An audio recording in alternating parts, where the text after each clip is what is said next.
ಲೀಲಾವತಿಯವರು ಸುಮಾರು ದಿನಗಳಿಂದ ಇಲ್ಲಿ ಕಾರ್ಯನಿರ್ವಹಿಸ್ತಿದ್ದಾರೆ. ಆ ನಂತರದಲ್ಲಿ ಈಗ ಏನಂದ್ರೆ ಅವರು ಮೊನ್ನೆ ಶನಿವಾರ ದಿನ ಏಕಾಏಕಿ ಫ್ಯಾಕ್ಟ್ರಿ ಮತ್ತು ಅವರ ಸಿಬ್ಬಂದಿ ತಗೊಂಡು ಟಿವಿ ವೃತ್ತದಲ್ಲಿ ಅಲ್ಲಿ ಏನು ಕರಿಬಸಪ್ಪ ಅಂತೇಳಿ ಆ ವಚನ ಒಂದು ಹೋಟ್ಲು ಮತ್ತೆ ಒಂದು ಅಂಗಡಿ ಎರಡನ್ನ ಬಹಳ ದೌರ್ಜನ್ಯವಾಗಿ ಎತ್ತಿದ್ದಾರೆ, ಅದನ್ನ ಕಿತ್ತಿದ್ದಾರೆ. ಕಾರಣ ನಾವು ತೆರವುಗೊಳಿಸ್ತೀವಂತ ಅದಕ್ಕೆ ನಾವು ಪಟ್ಟಣ ಪಂಚಾಯತಿ ಮುಖ್ಯಾಧಿಕಾರಿಗಳ ಹತ್ರ ನಾವು ಮನವಿ ಮಾಡಿಕೊಳ್ಳೋದು ಏನಂತ ಹೇಳಿದ್ರೆ, ನೀವು ಕ್ಲೀನ್ ಮಾಡೋದಾದ್ರೆ, ಸ್ವಚ್ಛ ಮಾಡೋದಾದ್ರೆ, ಸುಗಮವಾದಂಥ ರಸ್ತೆ ಸಂಚಾರ ಮಾಡೋದಾದ್ರೆ ತಿಮ್ಮಿಕಟ್ಟೆ ರಸ್ತೆಯಿಂದ ತುಂಗಭದ್ರಾ ನದಿಯವರೆಗೂ, ಶಿವಮೊಗ್ಗ ರಸ್ತೆಯಿಂದ ತಿಮ್ಮಿಕಟ್ಟೆ ರಸ್ತೆಯವರೆಗೂ ಏನು ರೋಡ್ ಅಗಲೀಕರಣ ಆಗಿದೆ, ಅಗಲೀಕರಣದ ಮಕ್ಕಳಲ್ಲಿ ಏನು ಕಾಲುವೆ ಇದೆ ಆ ಕಾಲುವೆದಿಂದ ಆ ಕಡೆ ಒಳಗಡೆ ನೀವು 5 ಅಡಿ ತಗೊಂತೀರೋ, 10 ಅಡಿ ತಗೊಂತೀರೋ, 15 ಅಡಿ ತಗೊಂತೀರೋ, ಸಂಪೂರ್ಣ ತಗೊಂಡು ನೀವು ಸ್ವಚ್ಛ ಮಾಡಿರ್ಬೇಕು. ಆದರೆ ನೀವು ತಾರತಮ್ಯ ಮಾತ್ರ ಮಾಡಕ್ಕೆ ಹೋಗ್ಬೇಡ್ರಿ. ಅಲ್ಲಾರೋ ಹೇಳಿದ್ರು ಅಂತ ಅದನ್ನು ತೆಗೆಯೋದು, ಇಲ್ಲಾರೋ ಹೇಳಿದ್ರು ಅಂತೇಳಿ ಇದನ್ನು ತೆಗೆಯೋದು ಮಾಡಕ್ಕೆ ಹೋಗ್ಬೇಡ್ರಿ ಅನ್ನೋದು ನಮ್ಮ ಉದ್ದೇಶ. ಆಮೇಲೆ ಈ ಏನು ಬೀದಿ ಬದಿ ವ್ಯಾಪಾರಿಗಳಿದ್ದಾರೆ ಅವರು ವ್ಯಾಪಾರನ ದಿನನಿತ್ಯ ಮಾಡಿಕೊಂಡು ಹೊಟ್ಟೆಪಾಡನ್ನ ನಿಭಾಯಿಸ್ಕೊಳ್ತಿದ್ದಾರೆ ಅವರು. ಆಮೇಲೆ ಅವರು ಆ ಬೀದಿ ಬದಿ ವ್ಯಾಪಾರಿಗಳಿಗೆ ಗುರುತಿನ ಚೀಟಿನೂ ಸಹ ಕೊಟ್ಟಿದೆ. ಅವರು ಬ್ಯಾಂಕುಗಳಲ್ಲಿ ಸಾಲನೂ ತಗೊಳ್ತಿದ್ದಾರೆ. ಅವರು ವ್ಯಾಪಾರ ಮಾಡಿ ಪ್ರತಿದಿನ ಸಾಲ ಸೌಲಭ್ಯಗಳನ್ನ ತೀರಿಸಬೇಕಾಗುತ್ತೆ. ಬಿಕ್ರಿ ಕಟ್ಟುವುದರ ಮುಖಾಂತರ ಸಾಲವನ್ನ ತೀರಿಸಬೇಕಾಗುತ್ತದೆ. ಇವೆಲ್ಲ ಇರೋದ್ರಿಂದ ಅವ್ರನ್ನ ಏಕಾಏಕಿ ಅವರಿಗೆ ವಿತೌಟ್ ನೋಟಿಸ್ ಏನು ನೋಟಿಸ್ ಕೊಡದೇ ಯಾವ ಮೇಲಧಿಕಾರಿಗಳ ಆದೇಶನ ಇರದೆ ಇವರು ಏಕಾಏಕಿ ಹೋಗಿ ತೆರವುಗೊಳಿಸ್ತಿದ್ದಾರೆ ಅಂದರೆ ಇವುದು ದರ್ಪಣ ಅಥವಾ ಕಾನೂನ ಅಥವಾ ದೌರ್ಜನ್ಯ ಅನ್ನೋದು ನಮಗೆ ಗೊತ್ತಾಗಬೇಕಾಗಿದೆ. ಆ ನಂತರದಲ್ಲಿ ಅವತ್ತು ಶನಿವಾರ ದಿನ ಏನು ತೆರವುಗೊಳಿಸುವ ಬರದಲ್ಲಿ ಅಲ್ಲಿ ಒಂದು ಪೆಟ್ಟಿಗೆ ಅಂಗಡಿಗೆ ಅಂಬೇಡ್ಕರ್ ಅವರ ಭಾವಚಿತ್ರ ಇರುವಂಥ ಬ್ಯಾನರ್ ಅನ್ನ ಅಳವಡಿಸಿರ್ತಾರೆ. ಸುಮಾರು ಸಾರ್ವಜನಿಕರು ಅಲ್ಲಿ ನೋಡಿದ್ದಾರೆ, ಅದನ್ನೆಲ್ಲ ಭಾವಚಿತ್ರ ಇರೋದು ಬ್ಯಾನರ್ ಅನ್ನ ನೋಡಿದ್ದಾರೆ.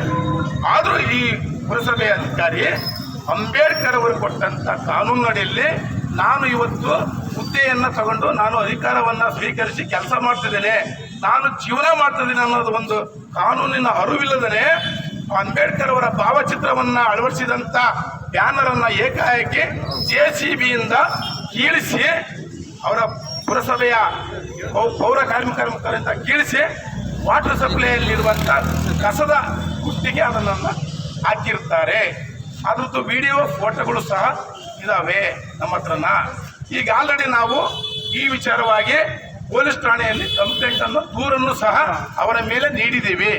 ಅದನ್ನ ಆ ಕಂಪ್ಲೇಂಟನ್ನು ಪೊಲೀಸ್ ಇಲಾಖೆಯ ಸರ್ಕಲ್ ಇನ್ಸ್ಪೆಕ್ಟರ್ ಅದನ್ನು ತನಿಖೆ ಮಾಡಿ ನಿಜವಾಗ್ಲೂ ಅನ್ಯಾಯ ಮಾಡಿದರೆ, ಅಂಬೇಡ್ಕರ್ ಅವರಿಗೆ ದ್ರೋಹ ಮಾಡಿದರೆ, ಮೋಸ ಮಾಡಿದರೆ, ಅವಮಾನಗೊಳಿಸಿದರೆ ಅವ್ರ ಮೇಲೆ ಸೂಕ್ತ ಕಾನೂನು ಕ್ರಮ ಕೈಗೊಳ್ಳಬೇಕಂತೇಳಿ ನಾನು ಇದೆಲ್ಲರ ಮುಖಾಂತರ ಒತ್ತಾಯ ಮಾಡುತ್ತಿದ್ದೇನೆ. ಆ ನಂತರದಲ್ಲಿ ಬಂಧುಗಳೇ, ಇನ್ನು ಮೂರನೇ ವಿಚಾರ ಏನಂತ ಹೇಳಿದ್ರೆ, ಹೊಸ ಗೌರ್ಮೆಂಟ್ ಆಸ್ಪತ್ರೆ ಎದುರಿಗೆ ಅಂಬೇಡ್ಕರ್ ಭವನವನ್ನು ಕಟ್ಟಿದ್ದಾರೆ. ಸುಮಾರು ಕೋಟಿಗಟ್ಟಲೆ ದುಡ್ಡನ್ನು ಖರ್ಚು ಮಾಡಿ ನಾವು ಸುಮಾರು 25-30 ವರ್ಷಗಳಿಂದ ಅಂಬೇಡ್ಕರ್ ಭವನ ಏನಿತ್ತ ಕಟ್ಟಿದ್ರೆ ನೋಡ್ಕೊಂತ ಬರ್ತಿದ್ದೀವಿ. ಕಾಂಪೌಂಡನ್ನು ನಿರ್ಮಾಣ ಮಾಡಿ ಅದ್ರ ತೆಗ್ಗಿನ ಪ್ರದೇಶದಲ್ಲಿ ಕಟ್ಟಿದ್ದೀರಿ. ಕಾಂಪೌಂಡನ್ನು ನಿರ್ಮಾಣ ಮಾಡಿ ಜನರಿಗೆ ಅಲ್ಲಿ ಏನು ಕಾರ್ಯಕ್ರಮಗಳನ್ನು ಮಾಡೋಕ್ಕೆ ಅವಕಾಶ ಮಾಡಿಕೊಡ್ರಿ ಅಂತ ಕೇಳಿದ್ವಿ.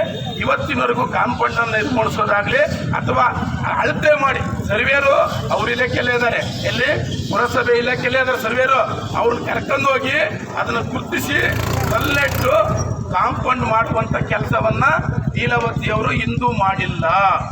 ಆದರೆ ಅಲ್ಲಿ ಕಾಮಗಾರಿ ನಡೀತದೆ. ಕಾಮಗಾರಿಯಿಂದ ಬಂದಂಥ ಬಳಕೆ ನೀರು, ಕಾಲದಿಂದ ಬರುವಂಥ ನೀರನ್ನು ಡೈರೆಕ್ಟ್ ಆಗಿ ಅಂಬೇಡ್ಕರ್ ಭವನಕ್ಕೆ ಬಿಟ್ಟಿದ್ದಾರೆ.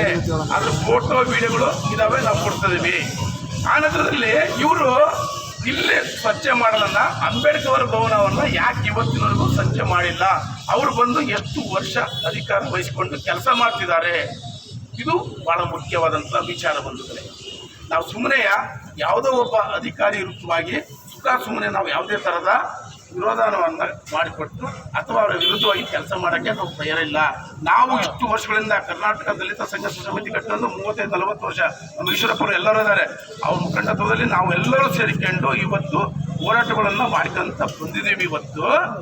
ಆದರೆ ನಾವು ಅಧಿಕಾರಿಗಳ ಪರವಾಗಿ ನೀವು ಒಳ್ಳೆ ಕೆಲಸ ಮಾಡಿ ನಮ್ಮ ಸಹಕಾರ ಇರ್ತದೆ ಅಂತೇಳಿ ನಾವು ಹೇಳಿದ್ವಿ. ನಂತರದಲ್ಲಿ ಬಂಧುಗಳೇ, ಇನ್ನು ಇವತ್ತು ಏನು ತಿಮ್ಮಿಕಟ್ಟೆ ಮತ್ತು ಸಂಗೊಳ್ಳಿ ರಾಯಣ್ಣ ಸರ್ಕಲ್ ವರೆಗೂ ರೋಡು ಅಗಲೀಕರಣ ಆಗಿದೆ. ಅಗಲೀಕರಣ ಮಾಡಿದಾಗ ನಡುವೆ ಸೆಂಟರ್ನಿಂದ ಇಷ್ಟು ಅಡಿ ಅಥವಾ ಮೀಟ್ರು ಇಷ್ಟಡಿ ಮೀಟ್ರು ಅಂತೇಳಿ ಎರಡು ಕಡೆನೂ ಅಳತೆ ಮಾಡಿ ಇಷ್ಟು ಮೀಟ್ರನ್ನ ನೀವು ಹೊಡ್ಕೊಬೇಕು ಬಿಲ್ಡಿಂಗುಗಳನ್ನ ಅಂತೇಳಿ ದುಡ್ಡನ್ನ ಕೊಟ್ಟಿದ್ದಾರೆ. ಈಗ ಆಲ್ರೆಡಿ ಸರ್ಕಾರ ಮಂಜೂರು ಮಾಡಿ ಚೆಕ್ ಮುಖಾಂತರ ಕೊಟ್ಟಿದೆ. ಸ್ವಂತ ಮನೆನ ಯಾರಾದ್ರೂ ಒಡ್ಕಣಕ್ಕೆ ಮನಸ್ಸು ಬರ್ತದ? ಒಡ್ಕೊಂಡಿಲ್ಲ ಯಾರು. ಯಾವ ಒಬ್ಬ ಗ್ರಾಹಕರು ಆ ಬಿಲ್ಡಿಂಗುಗಳನ್ನ ಸರಿಯಾಗಿ ಅಳತೆ ಪ್ರಕಾರ ಒಡ್ಕೊಂಡಿಲ್ಲ. ಅವ್ರು ಇಷ್ಟ ಬಂದಂಗೆ ಒಡ್ಕೊಂಡಿದ್ದಾರೆ.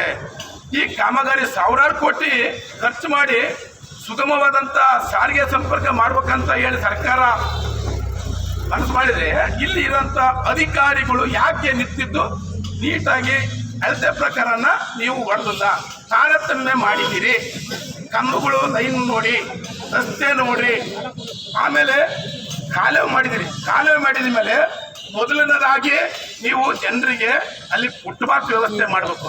ಯಾಕಂದ್ರೆ ಪ್ರತಿಯೊಬ್ಬರು ಕಾರಲ್ಲಿ ಓಡಾಡ್ತಾರೆ, ಬೈಕಲ್ಲಿ ಓಡಾಡ್ತಾರೆ. ಕೆಲವು ಜನಗಳು ರಸ್ತೆಯಲ್ಲೇ ಓಡಾಡಬೇಕು. ಮುದುಕರು, ವಯಸ್ಸಾದರು, ಶಾಲೆ ಮಕ್ಕಳು ಪ್ರತಿಯೊಬ್ಬರು ಆ ಫುಟ್ಪಾತಲ್ಲೇ ಓಡಾಡಬೇಕು. ಇವತ್ತಿನವರೆಗೂ ನೀವು ಫುಟ್ಪಾತನ್ನು ಮಾಡಿದ್ದೀರಾ? ಮಾಡಿಲ್ಲ. ಬೀದಿ ಬದಿ ವ್ಯಾಪಾರಸ್ಥರಿಗೆ ಜಾಗ ಮಾಡಿಕೊಟ್ಟಿದ್ದೀರಾ? ಮಾಡಿಕೊಟ್ಟಿಲ್ಲ. ಇನ್ನು ಮಕ್ಕಳಲ್ಲಿ ಮಣ್ಣಿನ ಗುಂಡಿಗಳು, ಕಲ್ಲುಗಳು ಅರ್ಧಬರ್ಧ ಕೆಲಸಗಳಾಗಿದೆ.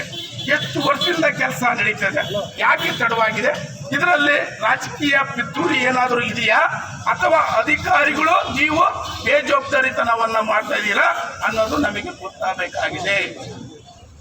ಹೀಗಾಗಿ ನಾವು ಇಂಥ ಸುಮಾರು ಗಂಭೀರವಂತ ಸಮಸ್ಯೆಗಳನ್ನು ಇಟ್ಕೊಂಡು ಹೋರಾಟ ಮಾಡ್ತಿದ್ದೀವಿ. ನಂತರದಲ್ಲಿ ನಮ್ಮದು ಇನ್ನೂ ಒಂದು ಬಹಳ ಮುಖ್ಯವಾದಂಥ ಒಂದು ಸಮಸ್ಯೆ.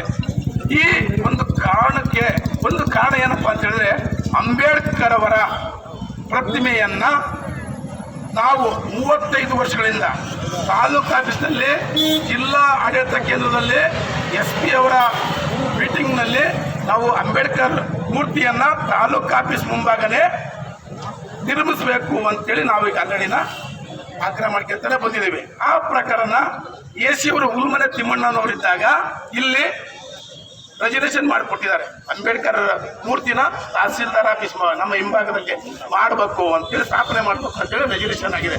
ಆ ಪ್ರಕಾರ ಪುರಸಭೆಯಲ್ಲೂ ಸಹ ಈಗ ಆಲ್ರೆಡಿ ರೆಜರ್ವೇಷನ್ ಆಗಿದ್ದಾವೆ. ಆದರೆ ಇಲ್ಲಿ ಒಂದೇ ಪ್ರತಿಮೆ ಅಂಬೇಡ್ಕರ್ ಅವ್ರದ್ದು ತಾಲೂಕು ಆಫೀಸ್ ಮುಂಭಾಗ ಆಗಿರಲಿ, ಜಿಲ್ಲಾ ಪಂಚಾಯತಿ DC ಆಫೀಸ್ ಮುಂಭಾಗ ಆಗಲಿ, ವಿಧಾನಸೌಧದ ಮುಂದಾಗಲಿ, ಪಾರ್ಲಿಮೆಂಟ್ ಮುಂದಾಗಲಿ ಅಂಬೇಡ್ಕರ್ ಅವರು ಮೂರ್ತಿ ಇರೋಕ್ಕೆ ಒಂದು ಕಾರಣ. ಯಾಕಂದರೆ ಸಂವಿಧಾನ ಶಿಲ್ಪಿ ಡಾಕ್ಟರ್ BR ಅಂಬೇಡ್ಕರ್ ಅವರು, ಮಾನವತಾವಾದಿ ಅಂಬೇಡ್ಕರ್ ಅವರು, ಇವರು ಇಂಥ ಮಹಾನ್ ವ್ಯಕ್ತಿ ಮೂರ್ತಿ ಹೊನ್ನಾಳಿ ತಾಲೂಕು ಆಫೀಸಿನ ಮುಂಭಾಗದಲ್ಲಿ ಇರಲೇಬೇಕು. ಮತ್ತೆ ವ್ಯತಿರಿಕ್ತವಾಗಿ ಅಥವಾ ಬದಲಿಗೆ ಬೇರೆ ಯಾವುದೇ ಮೂರ್ತಿಯನ್ನು ನಿರ್ಮಿಸಬಾರದು ಅನ್ನೋದು ನಮ್ಮದು ವಾದ. ಇದು ದೊಡ್ಡ ಒಂದು ಸಮಸ್ಯೆ. ಇಲ್ಲಿವರೆಗೂ ನಾವು ಈಗ ಪ್ರತಿಯೊಬ್ಬ ವ್ಯಕ್ತಿಯ ಪ್ರತಿಮೆಗಳನ್ನು ಅವರ ಮನಸ್ಸಿಗೆ ಬಂದಾಗ, ಅವರಿಗೆ ಇಷ್ಟ ಬಂದಾಗ ಎಲ್ಲಿ ಬೇಕಲ್ಲೇ ನಿರ್ಮಾಣ ಮಾಡ್ಕೊಂಡ್ರೆ ನಮ್ದು ಏನೋ ಅಭ್ಯಂತರ ಇಲ್ಲ. ಆದರೆ ಕಾನೂನನ್ನು ಬರೆದಂಥ ಮಹಾನ್ ಮಾನವತಾವಾದಿ ಡಾಕ್ಟರ್ BR ಅಂಬೇಡ್ಕರ್ ಅವರ ಪ್ರತಿಮೆ ಇಲ್ಲೇ ಇರಬೇಕು. ಹೀಗಾಗಿ ಇಂಥ 4 ಬೇಡಿಕೆಗಳನ್ನು ಇಟ್ಕೊಂಡು ಅದಕ್ಕೆ ಅಂಬೇಡ್ಕರ್ ಅವರ ಪ್ರತಿಮೆ ಇಲ್ಲಿರಬೇಕು ಅಂತ ಹೇಳಿ ಹೋರಾಟ ಮಾಡಿದಂಥ ಇವತ್ತಿನ ಬೀದಿ ಬದಿ ವ್ಯಾಪಾರಿಗಳು ಇವತ್ತೇನಾದಕ್ಕೆ ಸಪೋರ್ಟ್ ಮಾಡ್ತಾರೆ ಅಂದರೆ ಅವರೆಲ್ಲರಿಗೂ ನಾನು ಪೂರ್ವಕವಾದಂಥ ವಂದನೆಯನ್ನು ಸಲ್ಲಿಸ್ತಾ ಇದ್ದೇನೆ. ನಾನು ಬಂಧುಗಳೇ, ಇವತ್ತು ಅವರು ಇವತ್ತಿಗೆ ಒಂದು ಕಾರಣೀಭೂತರು ಅನ್ನೋದು ನನ್ನ ಒಂದು ಮನದಾಳದ ಮಾತು. ಹಾಗಾಗಿ ಏನೋ ಇಲ್ಲ, ಇವೆಲ್ಲವೂ ಹೇಳಿದಂಗೆ ನಾವು ಈ ವಿಚಾರವನ್ನು ಶನಿವಾರ ದಿನ ಇಲ್ಲಿ SIR ಮೀಟಿಂಗ್ ಕರೆದಾಗ AC ಅವರು ಮತ್ತು ತಹಸೀಲ್ದಾರು, ಅದೇ ಚೀಫ್ ಆಫೀಸರ್ ಲೀಲಾವತಿ ಅವರು ಇದ್ದರು, ಅವ್ರ ಹತ್ರ ನಾವು ಮಾತಾಡಿದ್ದೀವಿ. ಇವೆಲ್ಲವೂ ಸಮಸ್ಯೆಯನ್ನು ನೀವು ಆದಷ್ಟು ಬೇಗ ಮುಕ್ತವಾಗಿ ಬಗೆಹರಿಸಬೇಕು. ನೀವೇನಾದರೂ ಬಗೆಹರಿಸದೇ ಇದ್ದರೆ ನಾವು ಇಂಥ ನೂರಾರು ಉಗ್ರವಾದಂಥ ಹೋರಾಟವನ್ನು ನಾವು ಪ್ರತಿದಿನ ಮಾಡೋಕ್ಕಾದ್ರೂ ನಾವು ಬಗೆಹರಿಸ್ತೇವೆ ಅನ್ನೋದನ್ನು ನಾನು ಇವತ್ತು ಈ ಎಲ್ಲರ ಕಾರ್ಯಕರ್ತರ ಸಮ್ಮುಖದಲ್ಲಿ ನಾನು ಹೇಳಕ್ಕೆ ಇಷ್ಟಪಡ್ತಿದ್ದೇನೆ. ಬಂಧುಗಳೇ, ಇಲ್ಲಿವರೆಗೂ ಈ ಒಂದು ಮೆರವಣಿಗೆಯಲ್ಲಿ ಹೋರಾಟದಲ್ಲಿ ನೀವೆಲ್ಲರೂ ಬಹಳ ತಾಳ್ಮೆ ಸಂಯಮದಿಂದ ನೀವು ಬಹಳ ವರ್ತನೆ ಮಾಡಿದ್ರಿ. ಹಾಗಾಗಿ ನಿಮ್ಮೆಲ್ಲರಿಗೂ ನಾನು ಮತ್ತೊಮ್ಮೆ ಹೃತ್ಪೂರ್ವಕವಾದಂಥ ವಂದನೆಯನ್ನು ಮಾಡ್ತಾ ಮತ್ತು ಇಲ್ಲಿಗೆ ಮಾತಾಡಲು ನನಗೆ ಅವಕಾಶ ಮಾಡಿಕೊಟ್ಟಂತ ತಮ್ಮೆಲ್ಲರಿಗೂ ಒಂದು ನನ್ನ ಮಾತನ್ನು ಮುಗಿಸ್ತೇನೆ. ಜೈ ಭೀಮ್, ಜೈ ಕರ್ನಾಟಕ. ಮಾತು ಇತಿಹಾಸದಲ್ಲಿ ಈ ನಗರದಲ್ಲಿ ಬೀದಿ ಬದಿ ವ್ಯಾಪಾರಿ ಮಾಡ್ತಕ್ಕಂಥ ವ್ಯಾಪಾರಸ್ಥರ ಮೇಲೆ ಯಾವೊಬ್ಬ ಮುಖ್ಯಾಧಿಕಾರಿನೂ ದರ್ಪ ತೋರಿರಲಿಲ್ಲ. ಈ ಎಂಬ ದರ್ಪ ತೋರ್ತಾ ಇದೆ ಚಂಡಿ ಚಾಮುಂಡಿ ಅನ್ಕಂತಾನ. ಇಂಥ ಚಂಡಿ ಚಾಮುಂಡಿಗಳು ಹೊನ್ನಾಳಿ ಭಾಳ ನೋಡಿದ್ದೆ. ಹೊನ್ನಾಳಿ ಹೊಡೆದ್ರೆ ನೀರು ಕುಡ್ಕೊಂಡು ಹೋಗ್ತಾ ಇರ್ಬೇಕು. ಇಲ್ಲ ಇಲ್ಲ ನಮ್ಮ ಹೋರಾಟದ ರೂಪುರೇಷೆ ನೀನು ಅರ್ಥ ಮಾಡ್ಕೋಬೇಕು. ತಾಲೂಕಿನ MLAಗಳು ಮನಗೊಂಡು, ಸರ್ಕಾರ ಮನಗೊಂಡು ಆ ಎಮ್ಮನ್ನು ಕೂಡಲೇ ಅಮಾನತು ಮಾಡಬೇಕು. ಅವ್ರ ಮೇಲೆ ಪರಿಶಿಷ್ಟ ಜಾತಿ ಕಾಯ್ದೆ ಅಡಿಯಲ್ಲಿ ಅವ್ರ ಮೇಲೆ ಕೇಸ್ ದಾಖಲು ಮಾಡಬೇಕು. ಬೀದಿ ವ್ಯಾಪಾರಸ್ಥರಿಗೆ ಸರ್ಕಾರದಿಂದ ಸಿಗ್ತಕ್ಕಂಥ ಸೌಲಭ್ಯಗಳನ್ನು ಎಲ್ಲ ದೊರಕಿಸ್ಬೇಕು ಅಂತೇಳಿ ಹೇಳ್ತಕ್ಕಂಥ ತಮ್ಮಣ್ಣ ಧನ್ಯವಾದಗಳು. ಈಗ ಈ ಕಾರ್ಯಕ್ರಮ ಮನನೊಂದಂಥ 3 ವಿಷಯಗಳನ್ನು ಕುರಿತು, ಈಗ 4 ವಿಷಯಗಳನ್ನ ಕುರಿತು ಇವತ್ತು 21ನೇ ತಾರೀಕು ಮಾನ್ಯ ನಮ್ಮ ಮುಖಂಡರುಗಳಾದಂಥ ಸಂಘಟನೆಯ ಅಧ್ಯಕ್ಷರು, DSS ಅಧ್ಯಕ್ಷರು ಹಾಗೂ ಮತ್ತು ಸಹಪಾಠಿಗಳಾಗಿ ಕರ್ನಾಟಕ ರಕ್ಷಣಾ ಯುವ ಸೇನಾ ಸ್ನೇಹಿತರು ಹಾಗೂ ಬೀದಿ ವ್ಯಾಪಾರಿಗಳು, ನಿನ್ನ ಉಳಿದಂಥ ಎಲ್ಲ ಆಪ್ತೆಯರು ಮತ್ತು ಸ್ನೇಹಿತರು ನೇರುಗಳು, ಮಾಧ್ಯಮ ಮಿತ್ರರು ಇವತ್ತೊಂದು ಆ 4 ಬೇಡಿಕೆ ಒಟ್ಟಿಗೆ ಹೋರಾಟನ ಆರಂಭ ಮಾಡಿದೆ. ಸ್ನೇಹಿತರೆ, ಸಾಮಾನ್ಯವಾಗಿ ಎಲ್ಲ ನೋವುಗಳಿಗೆ ಹೋರಾಟ ಮಾಡ್ತಕ್ಕಂಥ ಶಕ್ತಿ, ಆ ಸಾಮರ್ಥ್ಯತೆ ಏನಾದಿದ್ರೆ ಅದು ಹೊನ್ನಾಳಿ ತಾಲೂಕಲ್ಲಿ DSS ಮಾತ್ರ ಶಕ್ತಿ ಇರುತ್ತೆ. ಆ ದಲಿತ ಸಂಘರ್ಷ ಸಮಿತಿಯ ಗಮನಕ್ಕೆ ಏನಾದರೂ ನೋವುಗಳು ಬಂದಿದ್ದಾವೆ ಅಂದರೆ ಆ ನೋವುಗಳ ವಿರುದ್ಧ ಪ್ರತಿಭಟನೆ ಮಾಡ್ತಕ್ಕಂಥ ಶಕ್ತಿ ನಾವೆಲ್ಲರೂ ಹೊಂದಿದ್ದೀವಿ. ಈಗ ಸಾಮಾನ್ಯವಾಗಿ 4 ವಿಷಯಗಳನ್ನ ಮುಂದಿಟ್ಕೊಂಡು ಇವತ್ತು ನಾವು ಕನಕದಾಸ ವೃತ್ತದಿಂದ ತಾಲೂಕು ಆಫೀಸ್ವರೆಗೂ ಪ್ರತಿಭಟನೆಯನ್ನು ಬಂದಿದ್ದೀವಿ. ಇಲ್ಲಿ ನಾವು ಯೋಚನೆ ಅಲ್ಲಿಂದ ಯೋಚನೆ ಮಾಡ್ಕೊಂತ ಬಂದದ್ದು ನಮ್ಮ ಕೆಲವು ಸ್ನೇಹಿತರು ನಾವೆಲ್ಲ ಅಕಸ್ಮಾತ್ ಈ ಬೀದಿ ವ್ಯಾಪಾರಿಗಳು ಏನಾದರೂ ಒಂದು ವಾರ ಅವರ ಅಂಗಡಿ ಮುಂಗಟ್ಟುಗಳನ್ನ ತೆಗೆದಂಗೆ ಎಲ್ಲರೂ ಟೂರ್ ಹೋಗ್ಬಿಟ್ರೆ ಈ ಏನು ಅನ್ನ ತಿಂತದೀವಲ್ಲ, ಏನು ಸೋಕೆ ಮಾಡ್ಕೊಂತ ಒಳ್ಳೆ ಬೂಟು ಗಿಟು ಹಾಕ್ಯಂತ ಕಾರ್ ಕೊಟ್ಟಿದ್ದಾರೆ, ಕಾರ್ನ ಓಡಾಡ್ಕೊಂತ ನಮ್ಗೊಂದು ಒಳ್ಳೆ ಕುರ್ಚಿ ಕೊಟ್ಟಿದ್ದಾರೆ, ಪೆನ್ ಸೈನ್ ಹಾಕ್ಸಿ ಅಂತ ಚೆಕ್ ಪವರ್ ಇಟ್ಕೊಂಡು ನಾವೆಲ್ಲ ಇದು ಮಾಡ್ತಿದೀವಲ್ಲ, ನಮ್ಮ ಮನೆ ಬರ ಆ ದೇವರು ಸಹ ಬದಲಾಯಿಸ್ಲಿಕ್ಕಾಗಲ್ಲ. ಅಂಥ ಪರಿಸ್ಥಿತಿಗೆ ನಾವು ಬರ್ತೀವಿ. ಬೀದಿ ವ್ಯಾಪಾರಿಗಳು ಏನಾದರೂ ರಜಾ ಮಾಡಿದ್ರು ಒಂದು ವಾರ. ಇಲ್ಲಿ ಹೆಂಗೈತೆ ನಂಟು ಅಂದರೆ 130 ಕೋಟಿ ಜನಸಂಖ್ಯೆ ಇರತಕ್ಕಂಥ ಭಾರತ ದೇಶದೊಳಗೆ ಅದರೊಳಗೆ ಇರ್ತಕ್ಕಂಥ ರೈತರುಗಳ ಆ ಬೆಳೆದಂಥ ಅನ್ನನ, ಅವ್ರು ಬೆಳೆದಂಥದ್ದನ್ನ ಬೀದಿಯಲ್ಲಿ ಇಟ್ಟು ಮಾರ್ತಕ್ಕಂಥ ತಾಕತ್ತಿರದೆ ಬೀದಿ ವ್ಯಾಪಾರಿಗಳು ಬಿಟ್ಟರೆ ಮತ್ತೆ ಯಾರಿಗೆ ಅಂಥ ವ್ಯಾಪಾರಿಗಳ ಮನಸ್ಸನ್ನೇ ನೋವು ಮಾಡ್ತಕ್ಕಂಥ ಪರಿಸ್ಥಿತಿಯಲ್ಲಿ ನೀವು ಅಧಿಕಾರಿಗಳು ಬಂದಿರಂದ್ರೆ, ಅಕ್ಕ ನಾವು ಅಣ್ಣರು ಹೇಳ್ತಿದ್ರು, ತಮ್ಮಣ್ಣರು, ನಮ್ಮ ಆಮೇಲೆ ಮಂಜಣ್ಣವರು, ನಮ್ಮ ಸ್ನೇಹಿತರು ಅವರೆಲ್ಲ ಹೇಳ್ತಾ ಇದ್ರು, ರಕ್ಷಣಾ ವೇದಿಕೆಯರು, ನೀವು ಇದನ್ನ ಗಮನಕ್ಕೆ ಹಾಕಿದ್ರು ಸಹ ಇದನ್ನ ಲೆಕ್ಕಿಸ್ತೇನೆ. ನೀವು ಭಾವಚಿತ್ರ, ಅಂಬೇಡ್ಕರ್ ಭಾವಚಿತ್ರ ತೆರವಾಗ್ತದೆ, ನಿಮ್ ಗಮನಕ್ಕೆ ಬಂದಿಲ್ಲ. ಅವರು ಬೀದಿ ವ್ಯಾಪಾರಿಗಳನ್ನ, ಅಂಗಡಿ ಮುಂಗಟ್ಟುಗಳನ್ನ ಹೊಡೆದಾಕೋದು ಗಮನಕ್ಕೆ ತಂದ್ರು, ನಿಮ್ ಗಮನಕ್ಕೆ ಬಂದಿಲ್ಲ. ಅಂಬೇಡ್ಕರ್ ಭವನಕ್ಕೆ ಕೊರಚೆ ನೀರು ಹೋಗ್ತೈತೆ, ನಿಮ್ ಗಮನಕ್ಕೆ ಬಂದಿಲ್ಲ. ಈ 3 ವಿಷಯಗಳನ್ನ ಗಮನಕ್ಕೆ ಇಟ್ಕೊಳಕ್ಕಾಗದೆ ಹೋದ್ರೆ ನಿಮ್ ಬಾಗಿಲು ಹಾಕ್ಯಂದು ನೀಟಾಗಿ ನಿಮ್ಮ ಅಧಿಕಾರ ಬಿಟ್ಟು ಮನೆಗೆ ಹೋಗ್ಬಿಟ್ರೆ ನಾವೇ ನೋಡ್ಕೊಂತೀವಲ್ಲ. ನಮಗೆ ಆ ತಾಕತ್ತು, ಆ ಶಕ್ತಿ ಕರ್ನಾಟಕ ದಲಿತ ಸಂಘರ್ಷ ಸಮಿತಿ ಲೀಡರ್ಗಳಿಗೆ ಕೊಟ್ಬಿಡತ್ತೆ. ಆದ್ರೆ ಹಂಗಿರೋದ್ರಿಂದ ನೀವು ಇದನ್ನು ಕೂಡಲೇ ಗಮನ ತಗೊಂಡು ಹೋದ್ರೆ ಮುಂದಿನ ದಿನಗಳಲ್ಲಿ ಇದು ಕೇವಲ ಎಚ್ಚರಿಕೆಯ ಒಂದು ಹೋರಾಟ. ನಂತರವಾಗಿ ಶಕ್ತಿಗಳಿದಾವಿಲ್ಲಿ. ತಿಳುಗುರು ರುದ್ರಪ್ಪನಂತ ಶಕ್ತಿ ಐತೆ, ಅರಕೆರೆ ನಾಗಪ್ಪನಂತ ಶಕ್ತಿ ಐತೆ, ಏಡಿ ಈಶ್ವರಪ್ಪನಂತ ಶಕ್ತಿ ಐತೆ, ತಮ್ಮಣ್ಣಂತ ಶಕ್ತಿ, ಮಂಜಣ್ಣಂತ ಶಕ್ತಿ, ಇನ್ನು ಉಳಿದಂತ ನಮ್ಮ ಎಲ್ಲ ಪ್ರಬಣ್ಣ, ಆಮೇಲೆ ಕುಂದೂರು ಶಾಂತಪ್ಪ, ಇರೋ ಚಂದ್ರಪ್ಪ, ದುರ್ಗಪ್ಪ, ಇನ್ನೂ ಕೆಲವರದ ನಮ್ಮ ಅಣ್ಣಪ್ಪ ಅವರಲ್ಲ. ಇವು ಸಾಮಾನ್ಯ ಶಕ್ತಿ ಅಲ್ಲ. ಇವು ಈ ಹೊನ್ನಳ್ಳಿ ಒಳಗೆ ಹೋರಾಟನ ನ್ಯಾಯವಾಗಿ ಮಾಡಿ ಇಡೀ ಕರ್ನಾಟಕಕ್ಕೆ ಹೊನ್ನಳ್ಳಿ ತಾಕತ್ತನ್ನು ತೋರಿಸ್ತಕ್ಕಂಥ ಶಕ್ತಿಗಳಿವು. ಈ ಶಕ್ತಿ ಈಗ ಈ ಒಂದು 3-4 ವಿಚಾರಗಳನ್ನ ಇಟ್ಕೊಂಡ್ ಬಂದಾವೆ ಅಂದ್ರೆ ತಕ್ಷಣವೇ ಕೂಡಲೇ ಗಮನ ನೀವು ಹರಿಸದೆ ಹೋದ್ರೆ ಹಳ್ಳಿಯಿಂದ ವ್ಯಾಪಾರ ಮಾಡ್ತಕ್ಕಂಥವ್ರು ಬರ್ತಾರೆ. ವ್ಯಾಪಾರಸ್ಥರಿಗೆ ಇಲ್ಲಿ ಅನ್ಯಾಯ ಆದ್ರೆ ಹಳ್ಳಿಯಲ್ಲಿ ವ್ಯಾಪಾರ ಮಾಡೋದಾರೆ, ಅವರು 1000 ಗಟ್ಟಲೆ ಅದಾರೆ. ಅವರು ಅವರು ಬಂದು ಇಡೀ ನಿಮ್ಮ ಆಫೀಸನ್ನ ಬಂದ್ ಮಾಡ್ತಕ್ಕಂಥ ತಾಕತ್ ಏನಾದ್ರು ಐತೆ ಅಂದ್ರೆ ಈ ಹೋರಾಟಕ್ಕೆ ಅಂತ ಹೇಳ್ತಾ ನನ್ನ ಮಾತಿಗೆ ವಿರಾಮ ಕೊಡ್ತೀನಿ. ಜೈ ಅಂಬೇಡ್ಕರ್.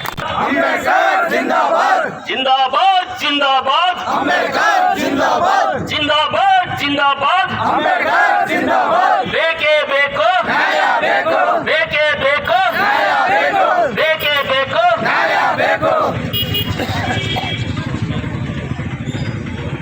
ಈ ಪಟ್ಟಣದಲ್ಲಿ ಬೀದಿ ಬದಿಯಲ್ಲಿ ವ್ಯಾಪಾರ ಮಾಡ್ತಕ್ಕಂಥ ವ್ಯಾಪಾರಸ್ಥರು ಅವರ ಸಮಸ್ಯೆಗಳನ್ನು ಕುರಿತು ಹಾಗೆ ತಾಲೂಕಿನಾದ್ಯಂತ ಇರತಕ್ಕಂಥ ವಿವಿಧ ಸಮಸ್ಯೆಗಳನ್ನು ಕುರಿತು ಸರ್ಕಾರ ಮತ್ತು ಸ್ಥಳೀಯ ಆಡಳಿತದ ಗಮನಕ್ಕೆ ತರುವಂಥ ಈ ಒಂದು ಚಳುವಳಿಯ ನೇತೃತ್ವವನ್ನು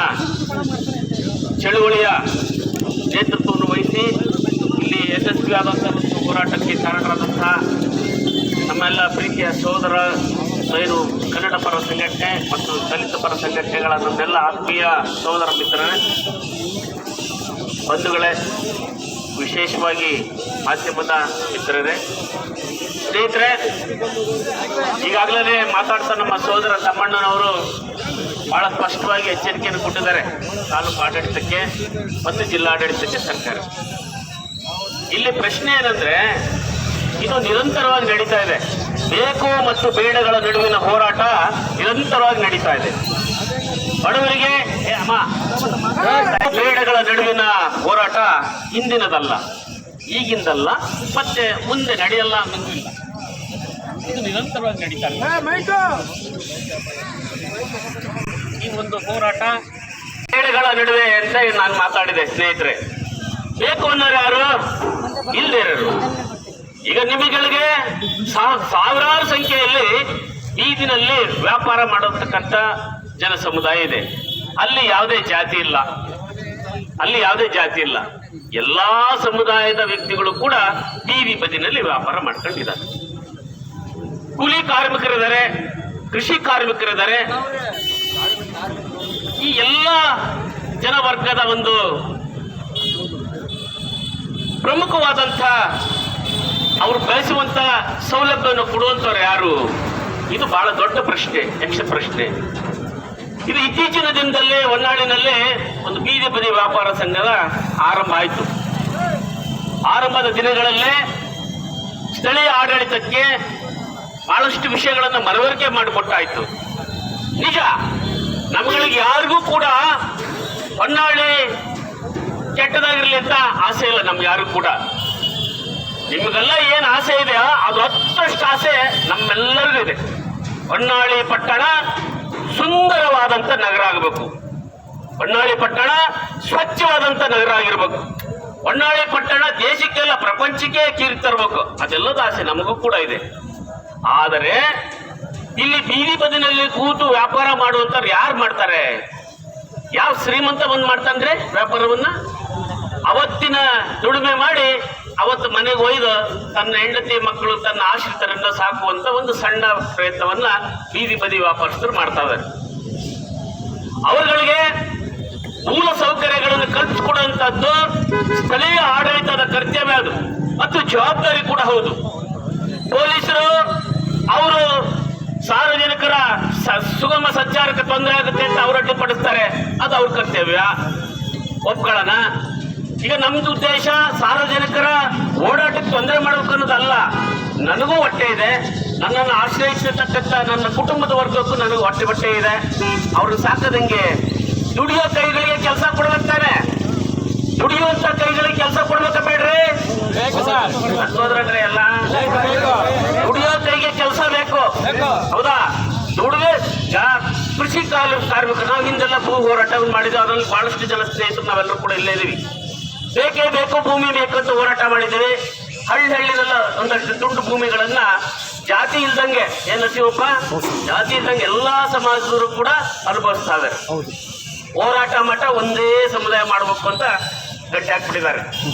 ಇದು ಬಹಳ ನೋವಿನ ಸಂಗತಿ. ಇದು ಇಲ್ಲಿ ಅನೇಕ ವಿಷಯಗಳನ್ನು ನಾನು ಮಾತಾಡಬಲ್ಲೆ, ಆದ್ರೆ ಇವತ್ತಿನ ಸಂದರ್ಭಕ್ಕೆ ಸರಿಯಾದಂತ ಒಂದು 4 ಮಾತುಗಳನ್ನ ನಾನು ಆಡಕ್ಕೆ ಇಷ್ಟಪಡ್ತೇನೆ ಇಲ್ಲಿ. ಯಾಕಂದ್ರೆ ನಿರಂತರವಾಗಿ ಹೋರಾಟದಲ್ಲೇ ದಿನಗಳನ್ನ ನೂಕುವಂತ ಅನೇಕ ಹೋರಾಟಗಾರರನ್ನ ನೀವೆಲ್ಲ ಗಮನಿಸಿದಿರಿ. ನಿಮಗೆ ನನ್ನ ಕಳಕಳಿಯ ಮನವಿ ಇದೆ. ಬೀದಿ ಬದಿ ವ್ಯಾಪಾರಿಗಳಾಗಿರಬಹುದು,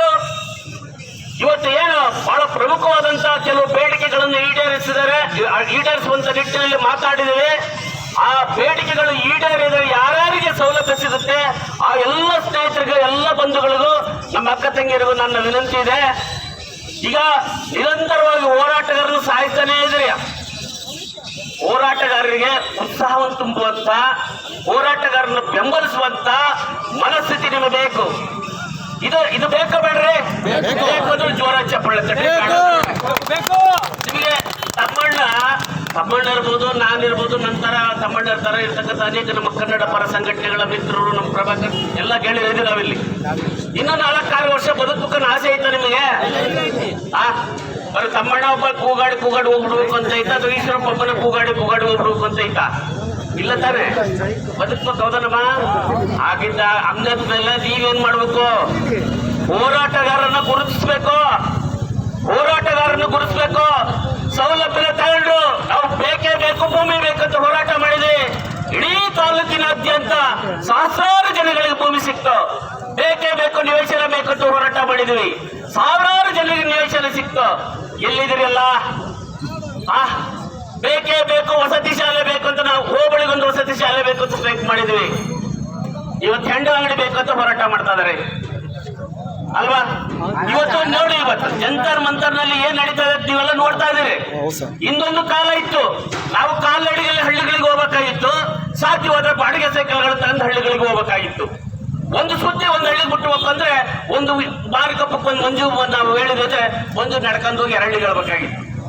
ಕೋಟೆಮಲ್ಲಿ ಒಂದು ನರಸಿಂಹಪ್ಪ ನಡ್ಕೊಂಡು ಹೋಗಿ ಕೋಣ ತೆಲುವರೆಗೂ ಹೇಳಿ ಬರ್ಬೇಕಾಗಿತ್ತು. ಅಂತ ಪದ್ಧತಿ ಈಗಂದ್ರೆ ಅಂಗೈಯಲ್ಲೇ ಪ್ರಪಂಚ ಇರತ್ತಾರೆ. ನಿಮ್ಮ ಒಬ್ಬೊಬ್ಬರ ಕೈಯಲ್ಲಿ 2-3 ಮೊಬೈಲ್ಗಳು ಇರ್ತವೆ ಅಲ್ವಾ? ವಿಷಯ ಗೊತ್ತಾಗತ್ತೆ ತಾನೆ ನಿಮ್ಗೆ ಎಲ್ರಿಗೂ ಕೂಡ. ಇದು ಇಲ್ಲಿಗೆ ಬಗೆಯಿರಲಿಲ್ಲ. ನಾನು ಯಾಕೆ ಈ ಮಾತನ್ನು ಹೇಳ್ತೀನಿ ಅಂತ ಹೇಳಿದ್ರೆ, ಹೋರಾಟ ಇಲ್ಲಿಗೆ ಬಗೆಯಿರಲ್ಲ. ಈ ಬೇಕು ಮತ್ತು ಬೇಡಗಳ ಯುದ್ಧ ಆ ಕಾಲದಿಂದಲೂ ಐತೆ, ಮತ್ತೆ ಮುಂದುವರಿಯುತ್ತದೆ. ಹೊಸ ರೂಪ ತಾಳ್ತಾ ಇದೆ ಅಲ್ವಾ?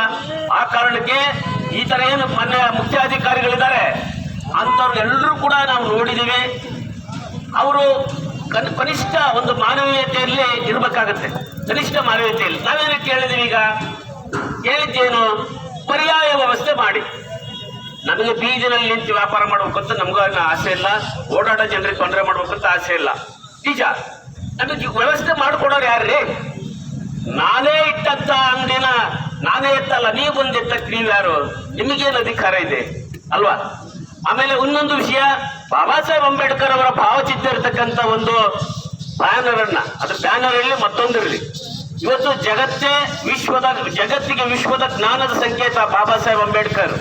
ಬಾಬಾ ಸಾಹೇಬ್ ಅಂಬೇಡ್ಕರ್ ಅಂತ ಹೇಳಿದ್ರೆ is the world of symbol of the knowledge ಅಲ್ವಾ? ಜಗತ್ತಿನ ಜ್ಞಾನದ ಸಂಕೇತ ಬಾಬಾ ಸಾಹೇಬ್ ಅಂಬೇಡ್ಕರ್. ಇವತ್ತು ಉಸಿರಾಡಿದ ಅಂಬೇಡ್ಕರ್ ಸಾಹೇಬ್ರ ಹೆಸರು ಹೇಳ್ಬೇಕು ನಾವು. ಇವತ್ತು ಮಾತಾಡ್ತಾ ಇದೀವಿ ಅಂದ್ರೆ ಅವ್ರ ಕಾರಣ, ಬಟ್ಟೆ ಹಾಕೊಂಡಿದ್ದೀವಿ ಅಂದ್ರೆ ಅದಕ್ಕೆ ಕಾರಣ, ಹೆಣ್ಣು ಮಕ್ಕಳು ಸೀರೆ ಉಟ್ಕೊಂಡಿದ್ರೆ ಅದಕ್ಕೆ ಕಾರಣ. ಅವ್ರು ಓದಿದ್ದಾರೆ, ವಿದ್ಯಾವಂತರಾಗಿದ್ದಾರೆ, ಟೀಚರ್ಗಳಾಗ್ತಾರೆ, ಡಾಕ್ಟರ್ಗಳಾಗ್ತಾರೆ, ಎಂಜಿನಿಯರ್ಗಳಾಗ್ತಾ ಇದಾರೆ, ಮಂತ್ರಿಗಳಾಗ್ತಾ ಇದಾರೆ, MLA ಇದಾರೆ, ಮುಖ್ಯಮಂತ್ರಿ ಆಗಿದ್ದಾರೆ, ಪ್ರಧಾನಿ ಆಗಿದ್ದಾರೆ, ಸುಪ್ರೀಂ ಕೋರ್ಟ್ ನ್ಯಾಯಾಧಿಪತಿಗಳಾಗ್ತದೆ ಅಂತ ಹೇಳಿದ್ರೆ ಅದಕ್ಕೆ ಯಾರು ಕಾರಣ? ಬಡವರ ಮಕ್ಕಳು. ಇಷ್ಟೆಲ್ಲ ಆಗ್ತದ್ರೆ ಯಾರಿಗೆ ಕಾರಣ? ಡಾಕ್ಟರ್ ಬಾಬಾ ಸಾಹೇಬ್ ಅಂಬೇಡ್ಕರ್ ಜಿಂದಾಬಾದ್, ಜಿಂದಾಬಾದ್, ಅಂಬೇಡ್ಕರ್ ಜಿಂದಾಬಾದ್ ಅಂತ ಮಹಾನುಭಾವರ ಭಾವಚಿತ್ರವನ್ನ ಇರುವಂತ ಯಾವುದೇ ಪಟವನ್ನ, ಯಾವುದೇ ಒಂದು ಬ್ಯಾನರ್ ಅನ್ನ ಮುಟ್ಟುವಾಗಾದ್ರೂ ಕೂಡ ಬಹಳ ಜಾಗರೂಕತೆಯಿಂದ ಮುಟ್ಟಬೇಕು. ಯಾಕಂದ್ರೆ ಇವತ್ತು ನೀವೇನು ಈ ಸ್ಥಾನದಲ್ಲಿದ್ದೀರಾ ಮಾನ್ಯ ಮುಖ್ಯಾಧಿಕಾರಿಗಳು, ಅದಕ್ಕೆ ಬಾಬಾ ಸಾಹೇಬ್ ಅಂಬೇಡ್ಕರ್ ಕಾರಣ ಅಂತಕ್ಕಂಥ ಸಣ್ಣ ತಿಳುವಳಿಕೆ ನಿಮಗಿದ್ರೆ ಒಳ್ಳೇದು. ಇದು ಬೇಡ, ಇಲ್ಲಿ ವೈಯಕ್ತಿಕ ಆಸಕ್ತಿ ಬೇಡ ನಿಮಗೆ. ನೀವೊಬ್ಬ ಅಧಿಕಾರಿ, ನಾವು ಬೇಕು ಅಂತ ಹೋರಾಟ ಮಾಡೋರು, ನೀವು ಬೇಡ ಅಂತ ಮಾಡಿ. ಆದ್ರೆ ತೀರಾ ವ್ಯಕ್ತಿಗತವಾಗಿ ನೀವು ಯಾವುದೇ ವಿಷಯಗಳನ್ನು ತಗೋಬಾರ್ದು ಅಂತಕ್ಕಂಥ ಕಳಕಳಿಯ ಮನವಿಯನ್ನು ಈ ಸಂದರ್ಭದಲ್ಲಿ ನಾನು ನಿಮಗೆ ಮಾಡಕ್ಕೆ ಇಷ್ಟಪಡ್ತೇನೆ. ಯಾಕಂತ ಹೇಳಿದ್ರೆ ನಾನು ಗಮನಿಸಿದಂಗೆ ಅವರು ಪ್ರತಿಯೊಂದನ್ನು ತೀರಾ ಖಾಸಗಿಯಾಗಿ ತಗೊಳ್ತಾರೆ ಮಾನ್ಯ ಮುಖ್ಯಾಧಿಕಾರಿಗಳು, ಲೀಲಾವತಿ ಮೇಡಮ್ ಅವರು. ಅದು ಬೇಡ. ಇದು ಸಾರ್ವಜನಿಕ ಸೇವೆ, ನೀವು ಸಾರ್ವಜನಿಕರ ಸೇವಕರು. ಅಧಿಕಾರಿಗಳ ನೌಕರರು ಅಂತ ಹೇಳಿದ್ರೆ ನೀವೇನು ಆಕಾಶದಿಂದ ಕೂದಲಿಲ್ಲ ಅಥವಾ ಭೂಮಿ ಸೀಳಿಕೆ ಮೇಲೆ ಬಂದಿಲ್ಲ ಅಲ್ವಾ? ನಮ್ಮ ತರನೇ ತಂದೆ ತಾಯಿ ಹೊಟ್ಟೆಯಿಂದಲೇ ಬಂದ್ರು ಹೌದಾ? ನಮ್ಮ ತರನೇ ಮಧ್ಯಮ ವರ್ಗದ ಕುಟುಂಬ ಇರಬಹುದು, ಬಡ ಕುಟುಂಬ ಇರಬಹುದು, ಕೃಷಿ ಕುಟುಂಬ ಇರಬಹುದು, ಬೀದಿ ಬದಿ ವ್ಯಾಪಾರಿಗಳ ಮಕ್ಕಳಾಗಿ ಇರಬಹುದು, ಓದಿದ್ದೀರಿ. ಹೌದಾ? ಬಾಬಾ ಸಾಹೇಬ್ ಅಂಬೇಡ್ಕರ್ ಅವರ ಹೋರಾಟದ ಫಲ ಶಿಕ್ಷಣ, ಶಿಕ್ಷಣದಿಂದ ಉದ್ಯೋಗ, ಉದ್ಯೋಗದಿಂದ ಅವಕಾಶ ಅಲ್ವಾ? ಈ ಅವಕಾಶವನ್ನು ನೀವು ಕೂಡ ಸದುಪಯೋಗ ಮಾಡಿಕೊಂಡು ಯಾರು ಬಡವರಿದ್ದಾರೆ, ಯಾರು ನಿಜವಾದಂತ ಬೀದಿ ಬದಿ ವ್ಯಾಪಾರಿಗಳಿದ್ದಾರೆ ಅವರುಗಳಿಗೆ ಪರ್ಯಾಯ ವ್ಯವಸ್ಥೆಯನ್ನು ಮಾಡಿಕೊಡೋದವರೆಗೂ ಅವ್ರು ಎಲ್ಲೆಲ್ಲಿ ವ್ಯಾಪಾರಗಳನ್ನು ಮಾಡ್ತಾ ಇದ್ದಾರೆ ಅಲ್ಲಲ್ಲೇ ಅವರಿಗೆ ವ್ಯಾಪಾರ ಮಾಡುವಂತ ಅವಕಾಶವನ್ನು ಕೊಡಬೇಕು ಅಂತ ಹೇಳಿ ಈ ಮೂಲಕ ನಾನು ಆಗ್ರಹ ಪಡಿಸ್ತೇನೆ. ಬಾಬಾ ಸಾಹೇಬ್ ಅಂಬೇಡ್ಕರ್ ಅವರ ಪ್ರತಿಮೆ ವಿಚಾರವನ್ನು ಮಾತಾಡಿದ್ರು. ಇವತ್ತು ಪ್ರತಿಮೆ ಮಾಡಬಾರ್ದು, ಮಾಡಬೇಕು ಅನ್ನೋ ಪ್ರಶ್ನೆ ಅಲ್ಲ. ಅಲ್ಲಿ ಏನಾಗಿದೆ, ಸ್ಥಾವರಕಳಿ ಊಟದ ಜಂಗಮಗಳಿಲ್ಲ ಅಂತ ಬಸವಣ್ಣವರು ಹೇಳಿಬಿಟ್ರು. ಆದ್ರೆ ಬಸವಣ್ಣವರ ಭಾವಚಿತ್ರ ನಿನ್ನೆ ತಾನೇ ಅನಾವರಣ ಮಾಡಿದ್ರು. ಎಲ್ಲ ಭಾವಚಿತ್ರ ಅಲ್ಲ, ಪ್ರತಿಮೆ ಮಾಡಲಿ. ನಿಮ್ಮ ಸಾಂಸ್ಕೃತಿಕ ನಾಯಕರ ಒಂದು ಪ್ರತಿಮೆಗಳನ್ನ ಅನಾವರಣ ಮಾಡೋದ್ರ ಮೂಲಕ ಅವರ ವಿಚಾರಗಳನ್ನ, ಅವರ ಹೋರಾಟವನ್ನ, ಅವರ ದುಡಿತವನ್ನ, ಅವರ ಭಾವನೆಯನ್ನ ಈ ಸಮಾಜದ ಮಧ್ಯೆ ಒಯ್ಯುವಂತ ಕೆಲಸವನ್ನ ಮಾಡೋಕ್ಕೋಸ್ಕರ ಆ ಪ್ರತಿಮೆಗಳು ನಿರ್ಮಾಣ ಆಗುತ್ತೆ. ಇವತ್ತು ಜಗತ್ತು ಕೊಂಡಾಡುವಂತಹ ಮಹಾನ್ ವಿದ್ವಾಂಸ ಡಾಕ್ಟರ್ ಬಾಬಾ ಸಾಹೇಬ್ ಅಂಬೇಡ್ಕರ್ ಅವರ ಭಾವಚಿತ್ರವನ್ನ ಎಲ್ಲೆಂದರಲ್ಲಿ ಇಡೋದಾಗಿ, ಅವರ ಹೆಸರಲ್ಲಿ ಸರ್ಕಲ್ಗಳಿಗೆ ಎಲ್ಲೆಂದರಲ್ಲಿ ಸರ್ಕಲ್ಗಳು ಎಲ್ಲ ಇಡ್ತಾರೆ, ಪಕ್ಕ ಎಸ್ಸಿ ಕಾಲರ್ ಹುಡುಕ್ತಿರ್ತಾರೆ. ಬಾಬಾ ಸಾಹೇಬ್ ಅಂಬೇಡ್ಕರ್ ಅಂತ ಹೇಳಿದ್ರೆ ಕೇವಲ ಪರಿಶಿಷ್ಟ ಜಾತಿಗೆ ಸೀಮಿತನ ಏನ್ರಿ? ಇವತ್ತು ಮೆಚ್ಚುವಂತ ಏಕೈಕ ನಾಯಕರು ಬಾಬಾ ಸಾಹೇಬ್ ಅಂಬೇಡ್ಕರ್. ಇವತ್ತು ಬಾಬಾ ಸಾಹೇಬ್ ಅಂಬೇಡ್ಕರ್ ಅವರ ಸಂವಿಧಾನದಡಿ ಎಲ್ಲ ಸರ್ಕಾರಗಳಿರೋದು. ಹೌದಾ? ಪ್ರಜಾಪ್ರಭುತ್ವ ವ್ಯವಸ್ಥೆಯಲ್ಲಿ ನಾವಿದ್ದೇವೆ. ಆ ಅರಿವು, ಪ್ರಜಾಪ್ರಭುತ್ವದ ಅರಿವು ಎಲ್ರಿಗೂ ಬೇಕು. ಇಲ್ಲೇ ಓಟಿಗೆ ಬೀದಿ ಬದಿ ವ್ಯಾಪಾರಿಗಳು ಬೇಕು, ಓಟಿಗೆ ಕೃಷಿ ಕಾರ್ಮಿಕರು ಬೇಕು, ಓಟಿಗೆ ದಲಿತರು ಬೇಕು, ಓಟಿಗೆ ಮುಸಲ್ಮಾನರು ಬೇಕು, ಓಟಿಗೆ ಕ್ರಿಶ್ಚಿಯನ್ರು ಬೇಕು. ಆದ ಸೌಲಭ್ಯಕ್ಕೆ ನಾವು ಬದುಕೋದು ಬೇಡವಾ? ನೀವು ಚುನಾವಣೆ ದಿನ ಕೊಡುವಂತ 500,000 ರೂಪಾಯಿಗೆ ಸಾಕ ನಾವಂತಾರೆ 500,000 ಕುರಿ ಮಾಂಸಕ್ಕೆ, ಮೇಕೆ ಮಾಂಸಕ್ಕೆ, ಹೌದಾ, ಕೋಳಿ ಮಾಂಸಕ್ಕೆ, ಬೀರಿಗೆ, ಬಿರಿಯಾನಿಗೆ, ಮೂಗುಟ್ಟಿಗೆ, ಸೀರಿಗೆ, ಕುಬ್ಸಕ್ಕೆ. ಬಾಬಾ ಸಾಹೇಬ್ ಅಂಬೇಡ್ಕರ್ ಅತೀವಾದಂತ ಹೋರಾಟ ಮಾಡಿಕೊಡಿಸಿದಂತ ಸಾರ್ವಭೌಮ ಅಧಿಕಾರ, ಪವಿತ್ರವಾದಂತ ಮತವನ್ನ ಮಾರ್ಕೊಳ್ಳಂತ ಸ್ಥಿತಿ ಬಂದಿದ್ರಿಂದ ಇವತ್ತು ನಾವೇನಾಗಿದ್ದೀವಿ, ಬೇಡುವ ಸ್ಥಿತಿಗೆ ಬಂದಿದ್ದೀವಿ. ಬೇಡರು ಜಾಸ್ತಿ ಇದಾರೆ, ಲೀಡರ್ ಜಾಸ್ತಿ ಇದಾರೆ. ಯಾಕೆ ಬೇಡರ್ ಸಂಖ್ಯೆ ಜಾಸ್ತಿ ಆಯ್ತು? ನೀವೇನ್ ಮಾಡಿದ್ರಿ? ಸೀರೆಗೆ, ಕುಬ್ಸಕ್ಕೆ, ಜಾಕೆಟ್ಗೆ, ಪಾಕೆಟ್ಗೆ, ಮೂಗುಟ್ಟಿಗೆ, ನೀರಿಗೆ, ಬಿರಿಯಾನಿಗೆ ಓಟ್ಗಳನ್ನ ನಾವು ಬಿಕ್ರಿ ಮಾಡಿದ್ದೇವೆ.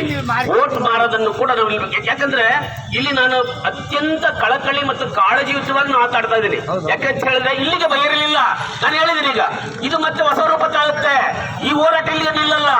ಬೇಕು ಬೇಡಗಳ ಹೋರಾಟ. ಬೇಕು ಅನ್ನೋರು ಯಾರು? ಇಲ್ದವರು. ಬೇಡ ಅನ್ನೋರು ಯಾರು? ಅವರಂತಾರೆ ಬಡವರ ವಿರೋಧಿ ಕೇಂದ್ರ ಸರ್ಕಾರಕ್ಕೆ, ತಾರತಮ್ಯ ನೀತಿ ಅನುಸರಿಸುವ ಕೇಂದ್ರ ಸರ್ಕಾರಕ್ಕೆ. ಬಂಧುಗಳೇ ಇರಬಹುದು, ಆಡಳಿತ ಮಾಡುವಂತ ಯಾರೇ ಇರಬಹುದು, ಪೊಲೀಸ್ ಇಲಾಖೆನೂ ಕೂಡ ಇರಬಹುದು. ಈ ಎಲ್ಲ ಏನಂತ ಇರ್ತಾರ, ಜಡ್ಡುಗಟ್ಟಿದ ರೀತಿಯಲ್ಲಿ ವಾತಾವರಣ ಇದೆ. ನಾವು ಗಮನಿಸ್ತಾ ಇದೀವಿ. ಮಾನ್ಯ ಶಾಸಕರ ಗಮನಕ್ಕೂ ಕೂಡ ನಾವು ತಂದಿದ್ದೇವೆ ಕೆಲವಾರು ವಿಷಯಗಳನ್ನ. ನಾವಾಗ್ಲಿ, ನಮ್ಮ ತಮ್ಮಣ್ಣರಾಗ್ಲಿ, ನಮ್ಮ ಕನ್ನಡ ಪರ ಸಂಘಟನೆ ಗೆಳೆಯರಾಗ್ಲಿ, ನಾವೆಲ್ಲರೂ ಕೂಡ ತಂದಿದ್ದೇವೆ. ಇಲ್ಲಿ ಯಾರು ಸ್ವಾರ್ಥಿಗಳಿಲ್ಲ, ನಾವು ಯಾರು ಕೂಡ ಸ್ವಾರ್ಥಿಗಳಾಗಲಿಲ್ಲ. ಸಮುದಾಯದ ಹಿತ ಬಯಸಿ ಕೆಲಸ ಮಾಡುವಂತ ಕಾಳಜಿಯುತವಾಗಿ ಇರತಕ್ಕಂಥ ವ್ಯಕ್ತಿಗಳು. ಇದನ್ನ ಅರ್ಥ ಮಾಡ್ಕೋಬೇಕು. ಇಲ್ಲಿ ಅಂಬೇಡ್ಕರ್ ಅವರ ಪ್ರತಿಮೆಯನ್ನ, ಬಾಬಾ ಸಾಹೇಬ್ ಅಂಬೇಡ್ಕರ್ ಅವರ ಪ್ರತಿಮೆಯನ್ನ ತಾಲೂಕು ಕಚೇರಿಯ ಮುಂಭಾಗದಲ್ಲೇ ಮಾಡಬೇಕು ಅಂತ ಅನ್ನಂತ ತಮ್ಮಣ್ಣನ ಒಂದು ಅಭಿಪ್ರಾಯಕ್ಕೆ ನಾವು ಕೂಡ ಸಹಮತವನ್ನು ಸೂಚಿಸ್ತಾ ಇದ್ದೇವೆ. ಬಾಬಾ ಸಾಹೇಬ್ ಅಂಬೇಡ್ಕರ್ ಅವರ ಪ್ರತಿಮೆ ಅದು ಜನ ಓಡಾಡುವಂತ ಸ್ಥಳದಲ್ಲಿರಬೇಕು ಅಂತಕ್ಕಂಥ ಒಂದು ಕಳಕಳಿಯನ್ನ ಈ ಸಂದರ್ಭ ಅನ್ನುವಂಥ ಒಂದು ಮಾತನ್ನು ಈ ಸಂದರ್ಭದಲ್ಲಿ ತಾಲೂಕು ಆಡಳಿತಕ್ಕೆ ನೀಡ್ತಾ, ಅದು ಕೂಡ ಬಾಬಾ ಸಾಹೇಬ್ ಅಂಬೇಡ್ಕರ್ ಅವರಿಗೆ ನಾನೇ ಬಾಬಾ ಸಾಹೇಬ್ ಅಂಬೇಡ್ಕರ್ ಅವರಿಗೆ ಸರಿಸಮವಾಗಿ ಮತ್ತೊಬ್ಬರನ್ನ ಹೋಲಿಸೋದು ಖಂಡಿತ ಅದು ಬಹಳ ಅಕ್ಷಮ್ಯ ಅಪರಾಧ ಆಗುತ್ತೆ. ಬಾಬಾ ಸಾಹೇಬ್ ಅಂಬೇಡ್ಕರ್ ಅವರ ಪ್ರತಿಮೆ ಏಕ ಪ್ರತಿಮೆಯಾಗಿ ನಿಲ್ಬೇಕು. ಆ ಪ್ರತಿಮೆ ಅಕ್ಕಪಕ್ಕ ಮತ್ತೆ ಅವರು ಇವರು ಎಲ್ಲರೂ ಸೇರಿಸ್ತೀವಿ ಅನ್ನೋಂಥ ಒಂದು ಮನೋಭಾವ ಬೇಡ ಅಂತಕ್ಕಂಥ ಒಂದು ಪ್ರಮುಖವಾದ ಮಾತನ್ನು ಈ ಸಂದರ್ಭದಲ್ಲಿ ನಾನು ಆಡಳಿತಕ್ಕೆ ನೀಡಕ್ಕೆ ಇಷ್ಟಪಡ್ತೇನೆ. ಯಾಕಂತ ಹೇಳಿದ್ರೆ ಎಲ್ಲರೂ ಗೊತ್ತಾಗಿದೆ. ಈಗ ಒಂದು ಕಾಲ ಇತ್ತು, ಒಂದು ಕಾಲದಲ್ಲಿ ಬಾಬಾ ಸಾಹೇಬ್ ಅಂಬೇಡ್ಕರ್ ಅವರ ಭಾವಚಿತ್ರವನ್ನ ನಮ್ಮ ಮನೆ ಒಳಗಡೆ ನಾವೇ ಇಟ್ಕೊಳ್ಳೋದಕ್ಕೆ ಹಿಂದೆ ಮುಂದೆ ಮಾಡೋಂಥ ವಾತಾವರಣ ಇತ್ತು. ಇವತ್ತು ಹಂಗಿಲ್ಲ. ಬಾಬಾ ಸಾಹೇಬ್ರ ಹೆಸರು ಹೇಳಿದ್ರೆ ಬದುಕೋದಕ್ಕೆ ಸಾಧ್ಯ. ಅನ್ನುವಂಥ ಒಂದು ವಾತಾವರಣ ಇಡೀ ಜಗತ್ತಿನಾದ್ಯಂತ ನಿರ್ಮಾಣ ಆಗ್ತಾ ಇರೋದ್ರಿಂದ ಇವತ್ತು ನಮಗೆ ಬಾಬಾ ಸಾಹೇಬ್ ಅಂಬೇಡ್ಕರ್ ಪ್ರಮುಖ ಆಗ್ತಾರೆ. ಆ ಮೂಲಕನಾದ್ರೂ ಅವ್ರ ವಿಚಾರಗಳನ್ನು ತಿಳ್ಕೊಳ್ಳುವಂಥ, ಅವರ ಹೋರಾಟಗಳನ್ನು ತಿಳ್ಕೊಳ್ಳುವಂಥ, ಅವರ ಜಾತ್ಯತೀತ ಸಂವಿಧಾನವನ್ನು ಅರ್ಥ ಮಾಡ್ಕೊಳ್ಳುವಂಥ ಒಂದು ಮನಸ್ಥಿತಿಗೆ ಈ ಸಮುದಾಯಗಳು ಬರಲಿ ಅಂತಕ್ಕಂಥ ಕಳಕಳಿಯನ್ನು ಈ ಸಂದರ್ಭದಲ್ಲಿ ವ್ಯಕ್ತಪಡಿಸ್ತಾ ಯಶಸ್ವಿಯಾದಂಥ ಈ ಒಂದು ಹೋರಾಟವನ್ನ ಇನ್ನೂ ಮುಂದುವರಿಸಬೇಕು. ಈ ಬೇಕು ಬೇಡಗಳ ಯುದ್ಧ ಇಲ್ಲಿಗೆ ನಿಲ್ಲಲ್ಲ, ಇದು ಮುಂದುವರಿತದೆ. ನಾವೆಲ್ಲರೂ ಕೂಡ ನಿಮ್ಮೊಟ್ಟಿಗೆ ಇರ್ತೇವೆ ಅಂತಕ್ಕಂಥ ಮಾತನ್ನು ಈ ಸಂದರ್ಭದಲ್ಲಿ ಹೇಳ್ತಾ, ಇಲ್ಲಿ ನನಗೆ ಮಾತನಾಡಲು ಅವಕಾಶ ಮಾಡಿಕೊಟ್ಟಂತ ನನ್ನೆಲ್ಲ ಆತ್ಮೀಯರಿಗೂ, ತಮ್ಮೆಲ್ಲರೂ ಕೂಡ ಮತ್ತು ಮಾಧ್ಯಮದ ಎಲ್ಲ ಮಿತ್ರರಿಗೂ ವಂದಿಸಿ ನನ್ನ ಎರಡು ಮಾತುಗಳನ್ನು ನಿಲ್ಲಿಸ್ತೇನೆ. ಇವತ್ತಿನ ಮಟ್ಟಿಗೆ ನನ್ನ ಮಾತುಗಳನ್ನು ನಿಲ್ಲಿಸ್ತೇನೆ. ಜೈ ಭೀಮ್, ಜೈ ಭಾರತ್.